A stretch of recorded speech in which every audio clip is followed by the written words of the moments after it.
Hey, yeah. As many of you know, I'm a waitress. I work in a restaurant. But not working right now has afforded me the opportunity to pay closer attention to my body. And so I shared with some of you the other day that I was trying on a blouse that was just a little bit too tight. And when I went to button it, what happened was it felt like a wasp was stinging me in my bosom. And I reached up and I felt it, and it felt like a whole army of fire ants was burrowing into my bosom, through my lung, and into my spinal column, y'all. And I was so scared. I was upset. And then I felt like a crescent moon shape, like in this little generator right there. So I composed myself, y'all, and I called my doctor. I went in there and he said, Gina May, I'm going to have to schedule you to have a hysterectomy. And I said, a hysterectomy who? What is that? And he said, don't worry, Gina May, it's just, they're just going to take some pictures of the inside of your breast so we can see what's going on. I said, oh, I guess that's okay. So a couple days later, I had my appointment, and I was driving around looking for the clinic. And, I have been spending so much time at work, I didn't even know that this part of town existed, y'all. It was like miles and miles of like, where am I? I was like, I have no idea. Like, there was restaurants and parks. I said, I'm going to have to come over here and maybe work. Well, I won't have to work for that hateful Jeffrey no more. I can come over here and work at one of these nice places. And so finally I found a clinic, and I went in there. And they said, okay, Gina May, come on back. And they said, now you go in that room over there. And that's where that's where they're going to do the hysterectomy. So I said, all right. And I went in that room, and you will not believe who was in there. The snake lady, y'all. I could not believe it. And she didn't even look up. She didn't say hello. She didn't say nothing. She just said, what's your name? I said, John. She was, what's your birthday? And I told her. She said, are you taking any medications? I said, well, I take Klonopin.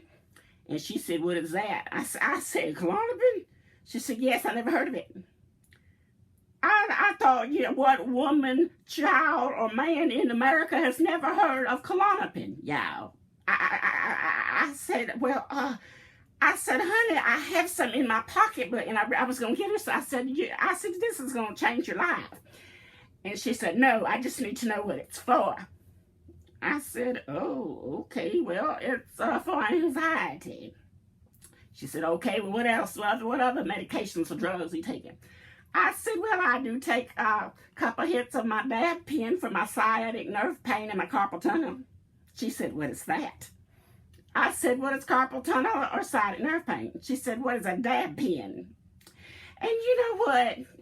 Over the years of waiting tables, I have come to seriously believe in my heart that some people who walk among us are not really people, that they are really space aliens. They ask stupid questions like, what is ketchup? What exactly is a grit? I think, she is an alien, and she has to be an alien. I said, but truthfully, I'm not even really sure what am I even talking about? What a dab pen is. Let me show you mine. Hold on just a second. These space aliens, they ask things like, what is butter a dairy product? Can you see that? Come on, look at that. Look at that. See that?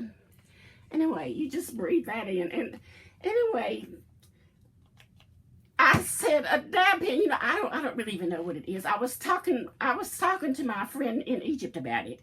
I said, speaking of space aliens, I said, it's space age, girl. And she said, do you mean modern and easy to use? I said, that's exactly what it is. It's like this little battery powered, it's like an electric pipe that turns concentrated marijuana oil into vapor that, so you can smoke it. Safer than real smoke. She looked at me like I was trash, y'all. And she said, all right, well, come on over here. And she said, all right, now, and this machine, it was all yellow. It was like the color of a room where somebody been chain smoking in. I was like, it's probably that old. I can imagine people, she probably was like chain smoking herself in that room.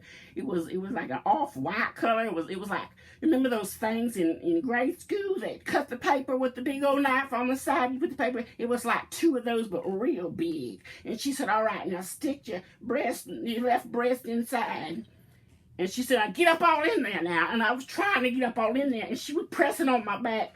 And there wasn't nothing to hold on to, y'all. She wanted me to stand sideways and forward all at the same time. And I was like trying to. I said, but if I go any more forward, I'm going to knock the whole hysterectomy machine over, y'all. I just couldn't do it. But finally, she got me where she wanted. And she said, okay, don't move and don't breathe.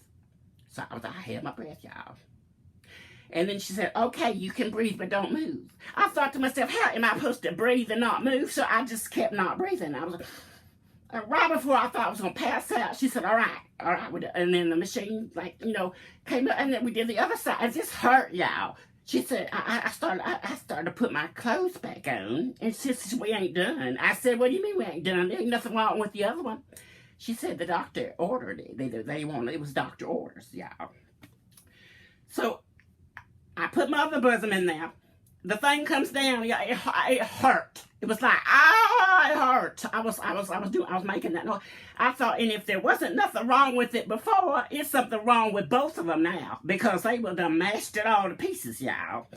And so then we finally got done, and she said, okay, wait, the doctor's going to come. He's going to give you the results before you leave. And, I was amazed, because I thought, I had to fill out this little card that, that said, this is my results of your thing, blah, blah, blah. But anyway, so a little bit later, the doctor come in. He was so good looking, y'all. He had them blue kind of eyes like the sky. So I can't even look him in the face. He's like, hi, Gina May, how you doing? I said, well, I've been better. He said, well, I got results from the test. And he said, you have intraductal papilloma and lobular hyperplasia. Do you know what that is? I said, introduction, what? I said, how the devil am I supposed to know what that is? Turns out he didn't even know what it was either. It's like he said, well, we don't know what causes it. We really don't know, but it's not cancer, and it's nothing to worry about. Because I was fixing to cry, y'all, because that sounds scary, y'all. Anyway. So that is what's going on. And then my regular doctor, he still thinks we got to figure out, I'm still waiting on blood work and all kind of stuff, because, it still feels like a fire ant herd is like burrowing its way through my chest cavity. It hurts, y'all. So I don't know. I just want to, let you in on what was going on with me. And, that's it, I guess. And I love you all. God bless, and you take care now. All right.